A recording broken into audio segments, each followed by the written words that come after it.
Malam di asrama putra pesantren Al-Ikhlas selalu memiliki aromanya sendiri. Perpaduan antara wangi sarung yang baru dicuci, sisa-sisa aroma minyak telon, dan kayu tua yang lembab.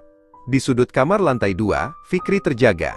Detak jam dinding seolah berdentum lebih keras dari biasanya, mengiringi suara jangkrik yang bersahut-sahutan di balik rimbun pohon mangga. Pandangannya terpaku pada satu ranjang kosong di pojok ruangan. Milik Aris. Teman sebangkunya, sahabat yang selama 3 tahun ini berbagi suka dan duka dengannya. Namun, malam ini, kekosongan itu terasa seperti sebuah pengkhianatan yang dingin. Fikri tahu, ini bukan pertama kalinya Aris menghilang setelah lampu kamar dimatikan, meninggalkan bantal yang ditata sedemikian rupa, agar terlihat seperti orang yang sedang tertidur lelap di balik selimut tipisnya. Tepat pukul 1 dini hari, pintu kayu asrama berderit pelan. Aris masuk dengan langkah kaki yang nyaris tak terdengar, berusaha menghindari papan lantai yang mungkin akan mengadu pada sunyi. Ia tidak sadar bahwa Fikri memperhatikannya dari balik kelambu. Aris berbau asap jalanan, aroma sate yang dibakar, dan debu malam yang pekat. Sangat kontras dengan aroma air wudhu yang seharusnya melekat pada seorang santri yang baru kembali dari masjid. Saat Aris menyelinap ke bawah selimutnya, Fikri hanya diam, namun hatinya bergemuruh. Besoknya, Aris berkata bahwa ia menghabiskan malam dengan berzikir di masjid sampai tertidur. Sebuah kebohongan yang diucapkan dengan wajah datar dan mata yang tampak begitu lelah. Fikri mengepalkan tangannya di balik saku sarung, merasakan benih prasangka yang mulai tumbuh membelit hatinya. Hari-hari berikutnya, menjadi misi pencarian bukti bagi Fikri. Di asrama, kepercayaan adalah mata uang yang paling berharga, dan ia merasa Aris sedang mencurinya. Saat jam istirahat, Fikri menemukan secarik kertas kusut di kantong jaket Aris yang tergantung di balik pintu. Sebuah nota kecil dari pasar loak, bertuliskan sejumlah angka yang cukup besar bagi seorang santri. Untuk apa dia butuh uang sebanyak ini, pikir Fikri. Ia mulai mengumpulkan setiap kepingan puzzle. Aris yang sering bolos jam belajar mandiri, Aris yang selalu menyimpan rapat tas kecilnya, dan Aris yang kini jarang terlihat makan di dapur umum. Ketegangan di antara mereka mulai terasa nyata. Sebuah dinding kaca transparan yang memisahkan dua sahabat yang dulunya tak terpisahkan saat mengaji kitab kuning di bawah lampu temaram. Fikri teringat masa-masa sulit mereka dulu. Saat uang kiriman orang tua Fikri terlambat sebulan, Arislah yang membagi 2 nasi bungkusnya setiap hari, bersikeras bahwa ia tidak lapar, padahal perutnya berbunyi nyaring. Mereka pernah berbagi satu pasang sandal jepit untuk pergi ke tempat wudhu, karena sandal Fikri hanyut terbawa banjir bandang di selokan depan pesantren. Kenangan-kenangan itu seharusnya menjadi tameng dari rasa curiga, namun kini malah menjadi racun. Fikri merasa Aris telah berubah, terseret oleh pergaulan di luar pagar pesantren yang tak pernah mereka bicarakan. Prasangka itu seperti asap, tipis pada awalnya, namun lama-kelamaan menyesakkan dada dan mengaburkan pandangan tentang kebenaran yang ada di depan mata. Suatu sore, setelah suara beduk asar membelah langit, Fikri melihat Aris melompati pagar belakang dekat pohon bambu. Tanpa pikir panjang, Fikri mengikuti dari jauh. Ia melihat Aris berjalan cepat menuju pinggiran kampung, melewati warung-warung kecil yang mulai menyalakan lampu minyak. Fikri hampir saja berteriak memanggilnya, namun niat itu tertahan saat ia melihat Aris masuk ke sebuah gang sempit yang gelap. Di ujung gang itu, terdengar suara mesin yang menderu dan hiruk-pikuk orang-orang dewasa yang tak dikenalnya. Fikri merasa mual.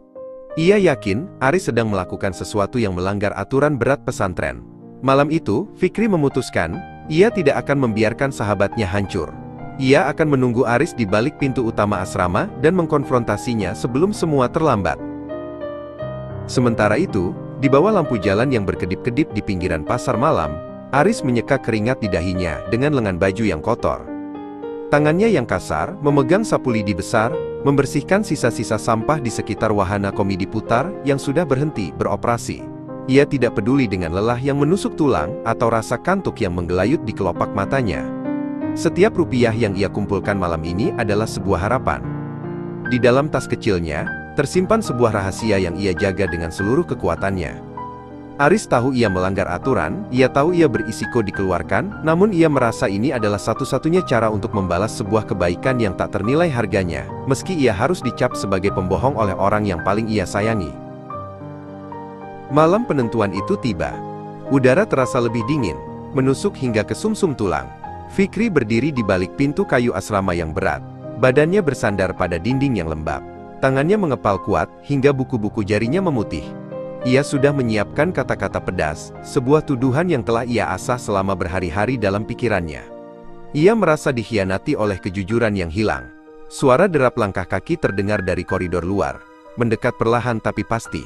Setiap ketukan sandal di lantai semen terasa seperti godam yang menghantam dadanya. Fikri memejamkan mata sejenak, mengumpulkan keberanian untuk meledakkan amarahnya. Ia merasa seperti seorang penjaga moral yang berdiri di batas antara cahaya dan kegelapan, menunggu untuk menarik temannya kembali, atau mungkin, untuk mendorongnya pergi selamanya. Pintu asrama itu akhirnya terbuka. Cahaya bulan yang masuk dari ventilasi menerangi sosok Aris yang tampak sangat ringkih. Bajunya kotor terkena noda oli dan debu, wajahnya pucat pasi karena kelelahan yang luar biasa. Sebelum Aris sempat melangkah masuk sepenuhnya, Fikri muncul dari kegelapan. "Dari mana kamu, Aris?" Suara Fikri bergetar, karena amarah dan kekecewaan yang meluap. Aris tersentak, langkahnya terhenti. Ia menatap Fikri dengan mata yang memerah, tampak terkejut namun tidak ada rasa takut di sana. Hanya ada kesedihan yang mendalam. "Aku sudah tahu semuanya," lanjut Fikri, suaranya naik satu nada. "Kamu berbohong tentang masjid. Kamu keluar untuk melakukan hal-hal yang tidak pantas, bukan? Katakan yang sejujurnya."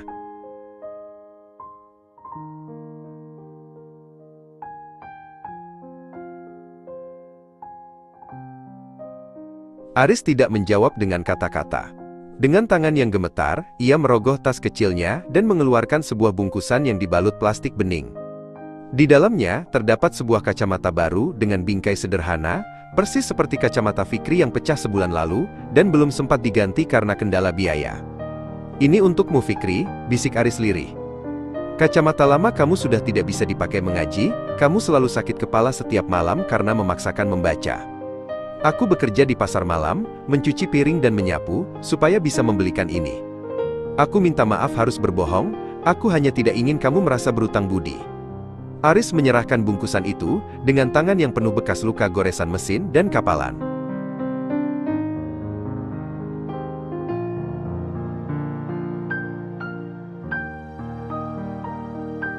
Dunia seolah berhenti berputar bagi Fikri. Air mata yang sejak tadi ia tahan kini tumpah. Namun bukan karena amarah. Ia melihat sahabatnya, yang ia tuduh sebagai pembohong dan pelaku maksiat, ternyata adalah sosok yang mengorbankan waktu istirahat dan keselamatannya demi dirinya. Fikri merangkul Aris dengan erat, aroma asap dan debu di baju Aris kini terasa lebih wangi daripada parfum manapun di dunia. Di bawah atap asrama yang tua itu, di tengah heningnya malam pesantren, Fikri belajar bahwa prasangka adalah penjara yang kita bangun sendiri, dan kunci untuk membukanya hanyalah ketulusan. Mereka duduk di lantai asrama, berbagi satu nasi bungkus yang dibawa Aris, merayakan kembali sebuah persahabatan yang kini jauh lebih kuat daripada sebelumnya.